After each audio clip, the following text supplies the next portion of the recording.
किसी भी टाइम हमारा मानदेय समय पर नहीं दिया जाता, हमेशा लेट हो जाता है। हमारा जो एसएमपी होता है, जो हमारा राशन होता है, जो बच्चों के खाने के लिए आता है कच्चा राशन, उसकी सप्लाई अभी चली हुई है जो कि बहुत ही गंदी है, खाने योग्य नहीं है।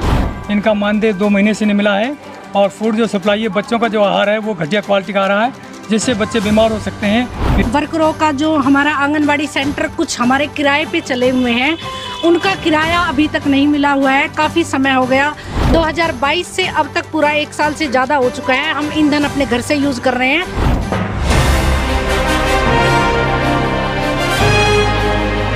सोहना में आंगनवाड़ी कार्यकर्ता धरने पर बैठी हैं, इनसे बातचीत करेंगे। आज सोहना शहर में हम पहुंचे हैं, इनकी क्या समस्याएं हैं और क्या कहना चाहती हैं, सरकार से क्या क्या मांगे हैं, वो तमाम जानकारी यहाँ से जुटाने की कोशिश करेंगे। इनके हाथों में हमें एक एप्लीकेशन कुछ इस तरीके से दिख रही है, जिसमें इनका कुछ मांगे हैं जिनको ये सरकार से उठाने की कोशिश कर रही हैं। उनमें बहुत सी चीज़ें लिखी हुई हैं, हम इनसे जानने की कोशिश करेंगे। मैडम, क्या नाम है आपका? मेरा नाम सुशीला है, मैं सोहना ब्लॉक की सचिव हूँ और हमारी कुछ लोकल मांग मुद्दे हैं जिनसे हम परेशान हैं, इसलिए हम आज सीडीपीओ मैम के पास आए हैं अपनी परेशानियों को लेकर। देखते हैं उनकी तरफ से क्या कार्रवाई होती है। क्या क्या मांगे हैं, क्या क्या समस्याएं हैं आप लोगों की? सबसे पहले तो हमारी समस्या ये है कि किसी भी टाइम हमारा मानदेय समय पर नहीं दिया जाता, हमेशा लेट हो जाता है। हर ब्लॉक में टाइम पे मिल जाता है, हमारे सोहना में ही सबसे ज़्यादा देरी से दिया जाता है। अभी हमारा 2 महीने का मानदेय जो दिया नहीं गया है, तो उसी लिए हम आए हैं मैडम से बात करने के लिए कि हमारा मानदेय समय पर दिया जाए। दूसरी, हमारा जो एसएमपी होता है, जो हमारा राशन होता है, जो बच्चों के खाने के लिए आता है कच्चा राशन, उसकी सप्लाई अभी चली हुई है जो कि बहुत ही गंदी है, खाने योग्य नहीं है और जिसकी क्वांटिटी है वो भी बहुत ही कम है। जैसे 50 किलो का जो कट्टा होता है उसमें 38 किलो 40 किलो के हिसाब से उसमें सप्लाई हमारी निकल रही है। तो ये कहना है विभाग से कि उस सप्लाई को विभागीय तौर पे पीछे ही कार्रवाई करके वहीं रोक दिया जाए, ना कि वर्करों की और ठेकेदार की आपस में झड़प करवाई जाए। अच्छा, और भी कुछ समस्याएं इसमें लिख रही थी आप? और समस्याएं हैं कि वर्करों का जो हमारा आंगनवाड़ी सेंटर कुछ हमारे किराए पे चले हुए हैं, उनका किराया अभी तक नहीं मिला हुआ है, काफ़ी समय हो गया। इस हमारे डिपार्टमेंट में जो आंगनवाड़ी वर्कर और हेल्पर 70% विडो लगी हुई हैं, जिनके घर का गुजारा सिर्फ और सिर्फ इसी मानदेय से चलता है जो कि समय पर नहीं दिया जाता। और ऊपर से फिर हमें गैस का सिलेंडर और सब्जियों के पैसे, मसाले के पैसे, ईंधन के पैसे, ये भी हमें अपनी खुद की इस मानदेय में से ही खर्च करना पड़ता है क्योंकि वो भी हमारा काफ़ी टाइम से नहीं मिला है। तो जब ये परेशानी है कि देखियो हम क्या करें कि भाई जो मानदेय हमें मिलता है फिर उसको हम आंगनवाड़ी के किराए में यूज़ कर देते हैं, आंगनवाड़ी के ईंधन में यूज़ कर देते हैं और बाकी फिर अपने परिवार के लिए तो कुछ बचता ही नहीं है, घर की समस्याएं तो बच जाती है। तो इसमें 70% विडो लेडीज़ हैं जो बहुत परेशान हैं।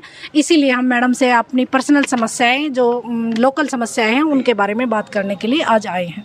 अच्छा, जो संबंधित विभाग के अधिकारियों से जब आप बातचीत करते हैं मानदेय को लेकर, क्या कहते हैं ये लोग? वो तो यही बोलते हैं कि भाई हमने मानदेय डाल देंगे, कभी बोलते हैं कि अकाउंटेंट नहीं है या सीडीपीओ नहीं है, एडिशनल चार्ज ले रखा है यहाँ पे सीडीपीओ ने, तो इस कारण से मानदेय टाइम पे नहीं दिया जाता। ये अब से नहीं है, जब से हम लगे तभी से ही है कि मानदेय कभी भी टाइम पे नहीं आता। कब से काम कर रहे हैं आप? 2011 से। तो यही सीन रहता है? हाँ जी, हाँ जी, यही रहता है, मानदेय कभी टाइम। अच्छा, ईंधन अपने घर से फूंकते हैं आप? बिल्कुल फूंकते हैं, जब मानदेय नहीं आएगा तो ईंधन कहाँ से लगाएंगे?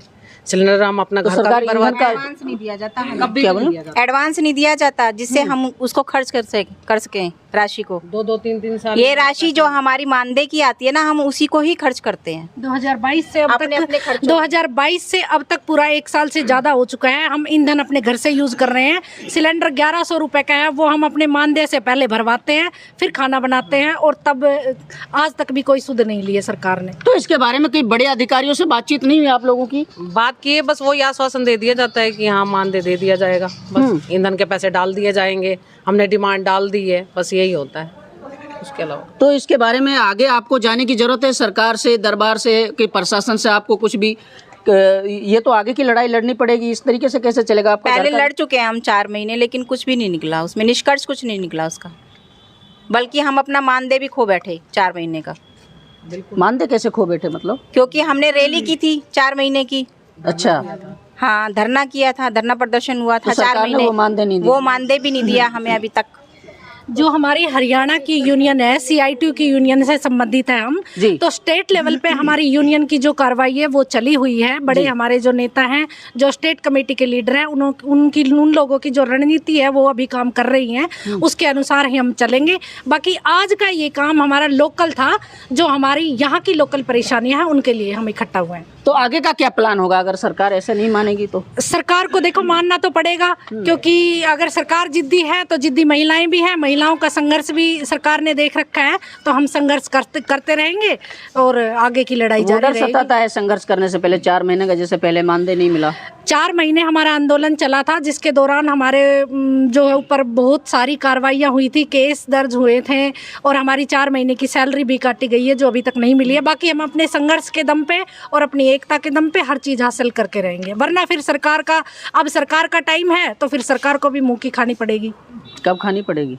अब इलेक्शन आ रहे हैं, जल्दी खानी पड़ेगी। तो ये चेतावनी है सरकार ये को? चेतावनी है सरकार को, बिल्कुल। कितने आंगनवाड़ी कार्यकर्ता हैं सोना ब्लॉक में 222 आंगनवाड़ी कार्यकर्ता है और 222 हेल्पर है। सर्वकर्मचारी संघ यूनियन के जो हमारे ब्लॉक प्रधान हैं प्रेम जी, वो भी हमारे साथ हैं, जो अपना समर्थन देने के लिए हमेशा हमारे साथ खड़े रहते हैं और आज भी हमारे साथ हैं। इनका हम धन्यवाद करते हैं। सर, क्या न्याय दिला पाओगे इनको? हाँ, मैं प्रेमपाल सर्व कर्मचारी संघ सोना ब्लॉक का प्रधान। आज जो हमारे आंगनवाड़ी के जो कर्मचारी जो यहाँ पे आए हुए हैं, इनकी मूल समस्या थी कि इनके 2 महीने से जो मानदेय नहीं मिल रहा था। हम यहाँ पे आए, हमने बात करी है। अभी CDPO है नहीं यहाँ पे, लेकिन उनके सुपरवाइजर है मिसेज अनीता, उन्होंने आश्वासन दिया है कि हम आज या कल में इनका मानदेय डलवा देंगे। और इनकी जो मांग है, जैसे मान लो ईंधन की जो डिमांड है, इनका जो राशन है, हम ये भी कहना चाहते हैं उस अधिकारी को कि जो इनका जो राशन है, इनको उसकी क्वालिटी और क्वांटिटी दोनों ही बेकार हैं। यानी कि क्वांटिटी उसकी लेस है और क्वांटिटी अच्छी नहीं है। यदि ये उन बच्चों का खाना बनाएंगे तो वो बच्चे बीमार हो जाएंगे, कोई फूड पॉइजन हो जाएगा। हमने ये भी बताया है, वो कह रहे जी हमने चिट्ठी लिख दिया और हमें आश्वासन दिया है कि हम इसमें भी सुधार करेंगे। और इनका यदि ये नहीं मानेंगे तो राज्य स्तर पे प्रोग्राम चला हुआ है आंगनवाड़ी का। स्पेशली अभी 26, 27, 28 का अपना चंडीगढ़ के अंदर महापड़ाव है। उसमें भी जो राज्य स्तर की जो मांग है वो लेके आई हैं, चाहे वो मानदेय बढ़ाने की मांग हो, चाहे रेगुलाइजेशन पॉलिसी की हो, NPS की हो, काफ़ी डिमांड है, वो भी हमारी कंटिन्यू चली हुई हैं।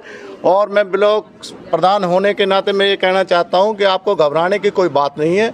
ये SKS से संगठित है और आगे भी हम इनकी कोई भी समस्या सोना सतर पे आएगी, मैं अग्रिम पंक्ति में अपने संगठन के साथ आगे रहूँगा। आपका क्या नाम है सर? मेरा नाम ओम प्रकाश है जी। मैं AHPC वर्कर यूनिट से का सब यूनिट कैशियर हूँ जी। तो आज जो महिलाओं की जो मांगे हैं आंगनवाड़ी वर्करों की, हम इन लोगों का इनका समर्थन करने के लिए यहाँ पर आए हुए हैं। इनका मानदेय 2 महीने से नहीं मिला है और फूड जो सप्लाई है, बच्चों का जो आहार है वो घटिया क्वालिटी का आ रहा है, जिससे बच्चे बीमार हो सकते हैं। बीमार की स्थिति में तो पता सरकार का बदनामी होगी। तो मैं सरकार से ये कहना चाहता हूँ, समय रहते हुए वे अपनी इन आदतों को सुधार लें। महिला को जो वेतन है वो समय पर दें और बच्चों का जो फूड आहार है वो अच्छा दें, जिससे बच्चे के स्वस्थ रहें। अगर स्वच्छ नहीं रहेगा आहार तो स्वच्छ कैसे बनेगा भारत? पूरे हरियाणा में 52,000 आंगनवाड़ी वर्कर हैं, जिनके ये संघर्ष को सरकार ने देखा है और इनके संघर्ष के बदौलत जो हमने हासिल किया है वो भी पता है। और इनकी ये चेतावनी है कि सरकार को बहुत जल्दी होश में आ जाना चाहिए, वरना 52,000 महिलाओं का संघर्ष एक साथ बहुत भारी पड़ेगा।